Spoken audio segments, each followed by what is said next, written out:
नमस्कार, स्वागत है आपका। मैं हूं आपके साथ सुमित गुप्ता। आप देख रहे हैं 30 मिनट में राजस्थान। चलिए अब शुरू करते हैं सुपरफास्ट खबरों का सिलसिला। जम्मू कश्मीर के राजौरी में सुरक्षा बलों ने 2 आतंकवादियों को मार गिराया है और अभी भी सर्चिंग अभियान जारी है। किसानों के समर्थन में विपक्ष ने जंतर मंतर तक मार्च किया। मार्च में 14 पार्टियों ने जंतर मंतर पर मार्च किया और कृषि कानूनों को वापस लेने की मांग की। संसद के मानसून सत्र में शुक्रवार को भी हंगामा होने के आसार हैं। लोकसभा और राज्यसभा में कांग्रेस समेत पूरा विपक्ष पेगासस पर चर्चा के लिए अड़ा हुआ है। आज भी संसद के दोनों सदनों की कार्यवाही नहीं हो पाई। दोनों सदन सोमवार 9 अगस्त को 11 बजे तक के लिए स्थगित कर दिए गए। प्रधानमंत्री ने ट्वीट कर जानकारी दी कि अब राजीव गांधी खेल रत्न पुरस्कार का नाम बदल दिया गया है और अब इस पुरस्कार का नाम मेजर ध्यानचंद के नाम पर होगा। पीएम ने बताया कि अनेक देशवासियों का यह आग्रह भी सामने आया था कि खेल रत्न पुरस्कार का नाम मेजर ध्यानचंद जी को समर्पित किया जाए। ओलंपिक खिलाड़ियों के लिए सम्मान समारोह होगा। 9 अगस्त को मेजर ध्यानचंद स्टेडियम में कार्यक्रम होगा। प्रधानमंत्री मोदी समारोह में वर्चुअली जुड़ेंगे।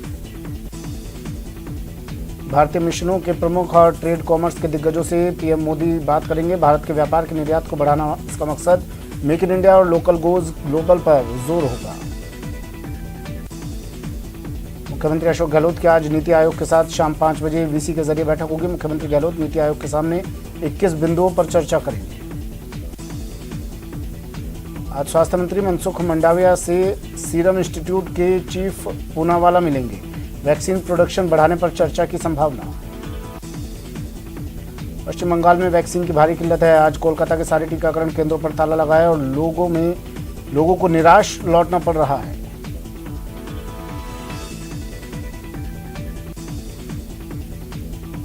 वैक्सीन की कमी को लेकर ममता बनर्जी ने पीएम मोदी को चिट्ठी लिखी है। उन्होंने गैर बीजेपी वाले राज्यों से भेदभाव का आरोप लगाया है। केरल में कोरोना संक्रमण पर काबू नहीं हो रहा है। 24 घंटे में 22,000 से ज्यादा मरीज और 117 की जान जा चुकी है। कोरोना फ्री स्टेट की ओर मरुधरा। लगातार चौथे दिन नहीं हुई किसी की मौत। 24 घंटे में 40 केस, एक्टिव केस करीब 200 के पास। प्रदेश के पुलिस महानिदेशक एमएल लाठर 2 दिन के बीकानेर के दौरे पर हैं। बीकानेर पहुंचे लाठर का बीएसएफ गेस्ट हाउस पहुंचने पर आईजी सहित अन्य अधिकारियों ने स्वागत किया। वहीं उन्होंने पुलिस लाइन में संपर्क सभा में हिस्सा लेकर फीडबैक लिया। सीकर में पुलिसकर्मियों को तनाव मुक्त रखने के लिए सीकर के एसपी ने एक नई पहल की है। सीकर एसपी ने आदेश जारी किए हैं कि पुलिसकर्मियों को उनके जन्मदिन पर 1 दिन की छुट्टी दी जाएगी। बीकानेर में शहर की सड़कों के बाद अब पुलिस थानों की निगरानी भी कैमरों से की जाएगी। सरकार ने प्रदेश के सभी पुलिस थानों में सीसीटीवी लगवाने के आदेश दिए हैं। जयपुर में वैज्ञानिकों ने देश का पहला ऐसा रोबोट बनाया है जो दुनिया का पहला सोलर सिस्टम से ऑपरेट होने वाला रोबोट है और ये ड्रेनेज सिस्टम में काफी अच्छा परफॉर्मेंस कर रहा है। जम्मू कश्मीर के उपराज्यपाल मनोज सिन्हा ने गुरुवार को अभिनेता आमिर खान और फिल्म निर्माता राजकुमार हिरानी की मौजूदगी में एक समारोह में नई फिल्म नीति की शुरुआत की। लॉन्च इवेंट शेर कश्मीर इंटरनेशनल कन्वेंशन सेंटर में प्रसिद्ध डल झील के दृश्य के साथ आयोजित किया गया। तमिलनाडु में हिंदू धार्मिक और धर्मार्थ बंदोबस्ती मंत्री पीके शेखर बाबू ने गुरुवार को राज्य के 47 प्रमुख मंदिरों में अन्नई थमिजल अर्चना योजना का उद्घाटन किया।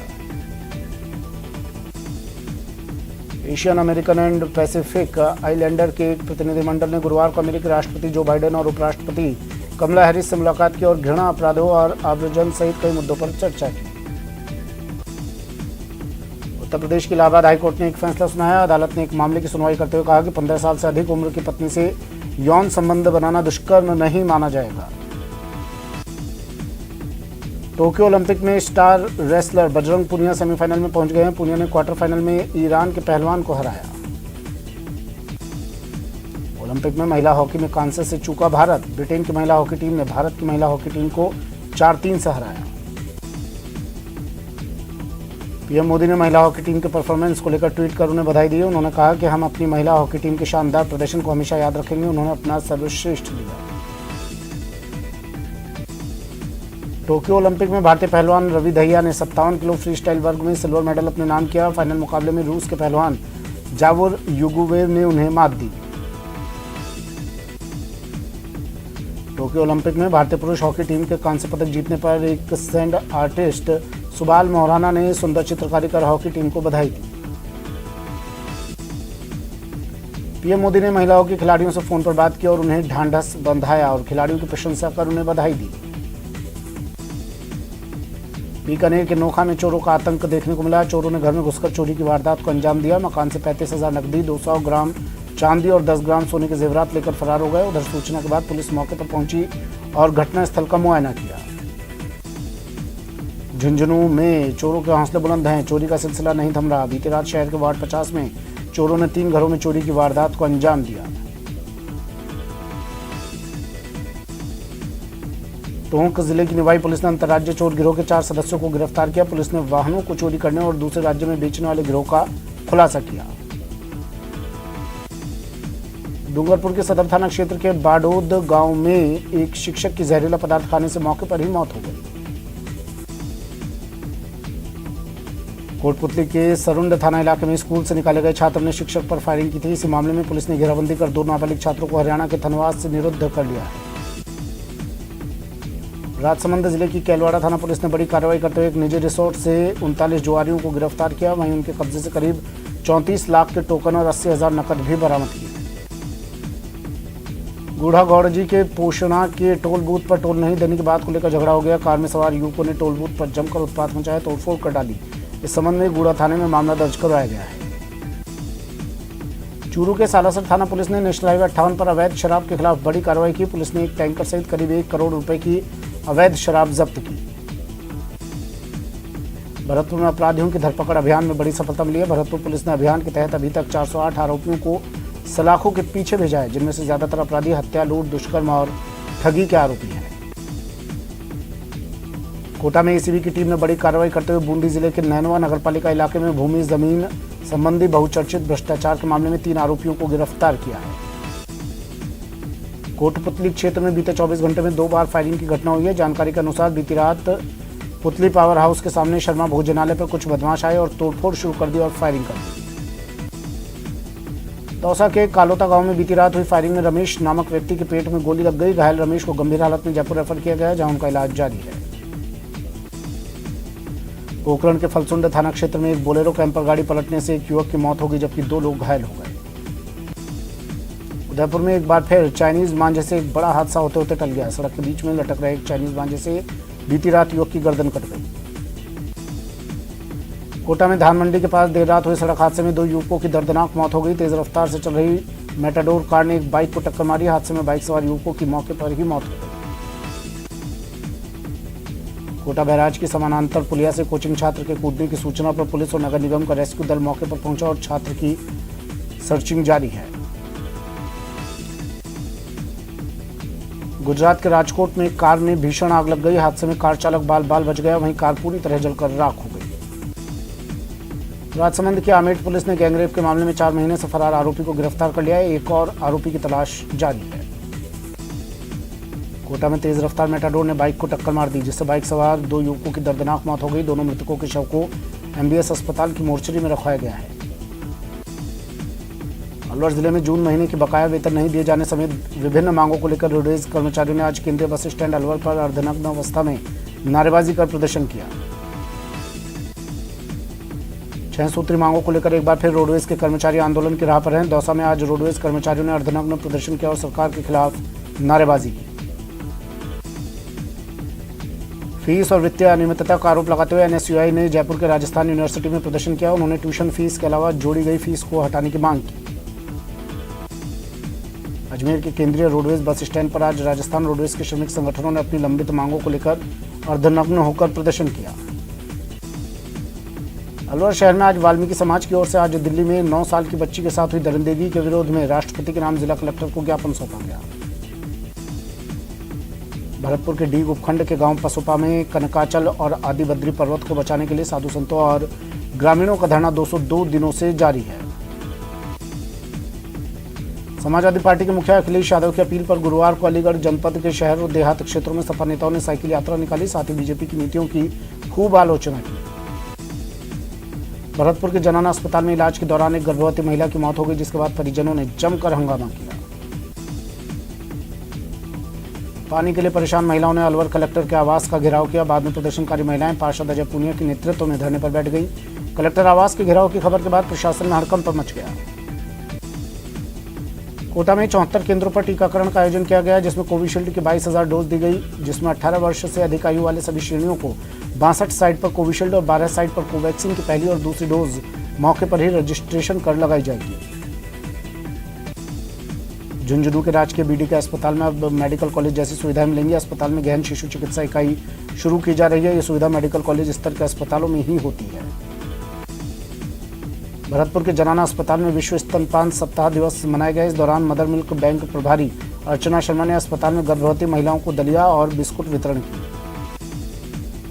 अजमेर नगर निगम में 1 साल बाद एक बार फिर से ऑनलाइन सेवाएं शुरू कर दी गई हैं। आयुक्त सीता वर्मा ने बताया कि अब फायर एनओसी, नामांतरण, भवन निर्माण स्वीकृति, ट्रेड लाइसेंस, नए आवेदन सहित अन्य आवेदन ऑनलाइन करने होंगे। बीजेपी प्रदेश कार्यकारिणी में विशेष आमंत्रित सदस्य और बीजेपी नेता महंत प्रतापपुरी महाराज ने शहर के गांधी चौक पर नवनिर्मित जल मंदिर का फीता काटकर उद्घाटन किया। राजसमंद जिला कलेक्ट्रेट सभागार में आज जिला जन अभाव अभियोग निराकरण एवं सतर्कता समिति की बैठक आयोजित हुई। इस जन सुनवाई में सतर्कता समिति में दर्ज 5 प्रकरणों पर चर्चा हुई। सीकर शहर की खस्ताहाल सड़कों और यहां बने गड्ढों का और सड़कों में बने गड्ढों का विरोध करने के लिए बीजेपी पार्षद दल ने नया तरीका निकाला। भाजपा ने गड्ढा भरो नगर परिषद को जगाओ अभियान की शुरुआत की। अलवर शहर विधायक संजय शर्मा ने अग्रवाल समाज की ओर से जल संचय संकल्प अभियान का उद्घाटन किया। श्री अग्रवाल छात्रावास में वाटर हार्वेस्टिंग सिस्टम का आज लोकार्पण किया गया।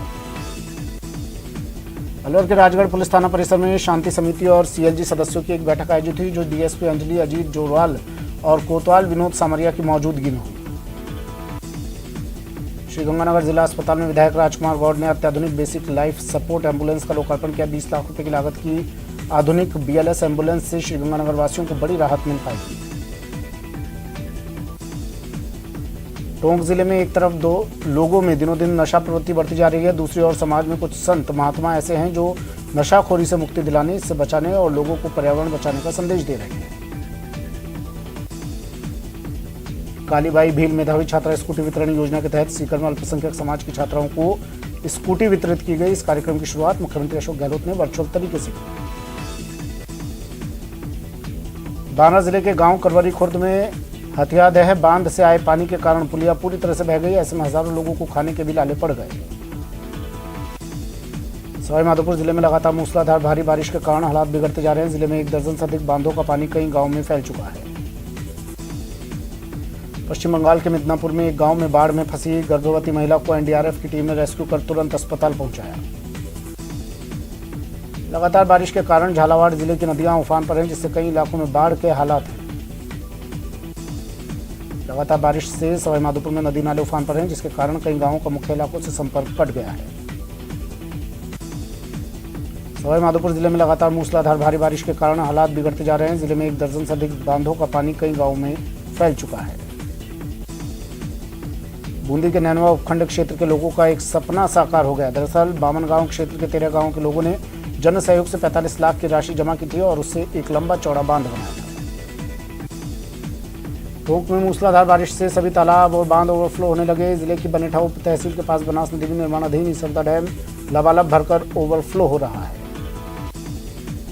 प्रतापगढ़ में एक बार फिर इंद्रदेव मेहरबान हुए। जिला मुख्यालय पर सुबह से ही बारिश का दौर शुरू हो गया है। लगातार बारिश में किसानों की चिंता बढ़ा दी है। अजमेर के मजीठिया गांव में बारिश के कारण टूटी हुई सड़कों की मरम्मत नहीं होने से ग्रामीण इलाकों के लोगों को भारी परेशानी का सामना करना पड़ रहा है। कोटा में बारिश के साथ ही कोटा में मगरमच्छ का निकलने का सिलसिला जारी है। आज हनुमंतखेड़ा में करीब 10 फीट लंबा और खतरनाक मगरमच्छ मिलने से हड़कंप मच गया। स्थानीय लोगों ने कड़ी मशक्कत कर मगरमच्छ का रेस्क्यू किया और पुलिस की मौजूदगी में वन विभाग को सूचित किया। विश्व शांति को लेकर झुंझुनू जिले के प्रसिद्ध धार्मिक स्थल चंचलनाथ टीले पर भक्तों ने ओमनाथ महाराज के सानिध्य में रुद्राभिषेक कर भोले को रिझाया। उत्तर प्रदेश की जेलों में भी कोरोना को हराने की कवायद पूरी रफ्तार से जारी है। कोविड की दूसरी लहर के बाद सरकार ने सूबे के तमाम जेलों में टीकाकरण करवाने के निर्देश जारी किए थे, जिसके तहत मुरादाबाद जिला कारागार ने सबसे पहले तमाम कैदियों का टीकाकरण करवाकर रिकॉर्ड कायम कर दिया है।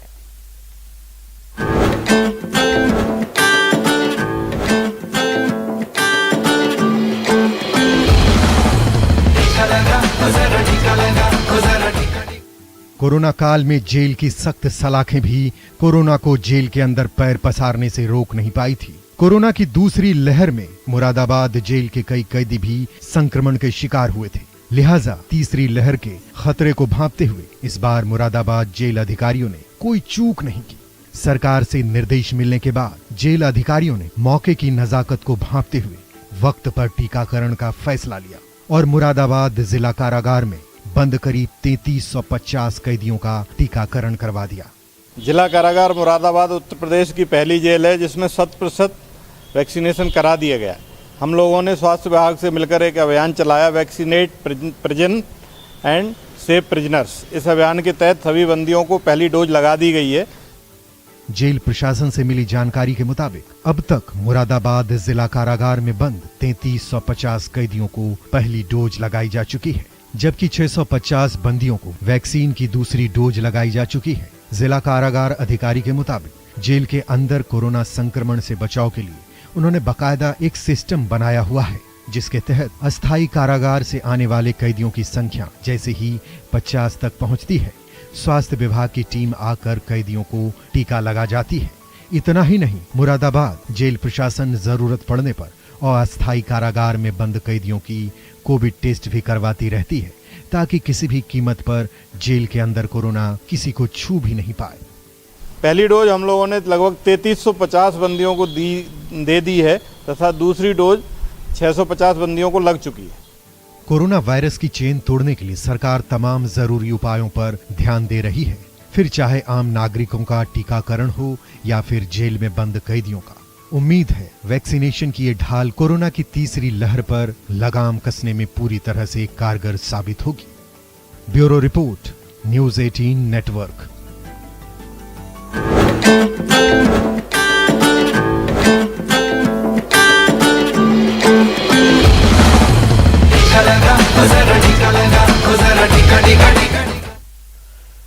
नेटवर्क 18 फेडरल बैंक संजीवनी गाड़ी भारत के कोविड प्रभावित जिलों में जा रही है। वैक्सीन के लिए जागरूकता फैलाने की हमारी इस मुहिम को आप भी अपना सहयोग दीजिए। चलिए आपको दिखाते हैं संजीवनी गाड़ी अब तक कहां कहां गई और आज कहां है।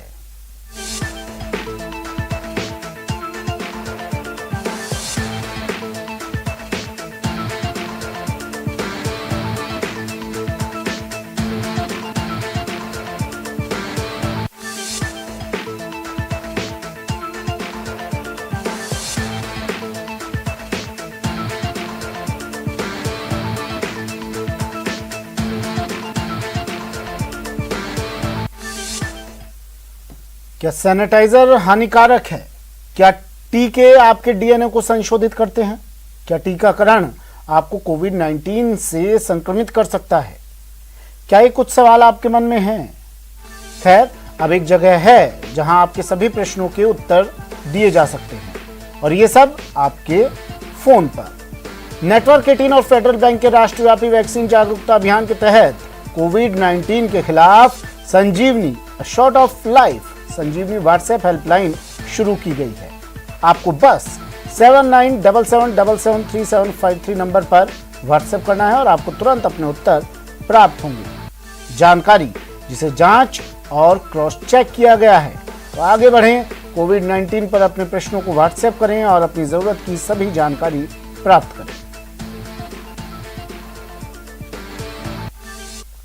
चलिए, बुलेटिन में फिलहाल इतना ही। दीजिए इजाजत, नमस्कार।